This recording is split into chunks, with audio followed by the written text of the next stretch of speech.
ফরিদপুরে ক্যারাম খেলাকে কেন্দ্র করে এক যুবকের হত্যাকাণ্ডের জন্য আসামিকে যাবজ্জীবন কারাদণ্ড প্রদান করা হয়েছে।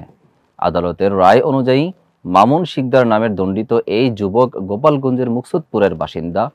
ঘটনাটি ঘটেছিল 2015 সালের 16 এপ্রিল, যখন একটি ক্যারাম খেলার জন্য 10 টাকা না দেওয়াকে কেন্দ্র করে তার মধ্যে অভিযোগ উঠেছিল। টেক্সট নিউজে বিস্তারিত জানাচ্ছেন সিদি জান্নাত।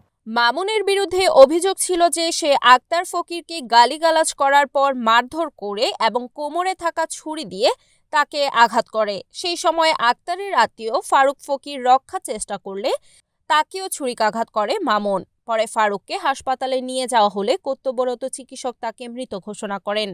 এ ঘটনার পর পুলিশের কাছে মামুনকে স্থানীয়রা গণপিটুনি দিয়ে দিতে সক্ষম হয়। মামুনের বিরুদ্ধে মামলা চলাকালীন আদালত প্রমাণিত হওয়ায় তাকে যাবজ্জীবন কারাদণ্ড দেওয়া হয় এবং 20,000 টাকা অর্থদণ্ড ধার্য করা হয়েছে।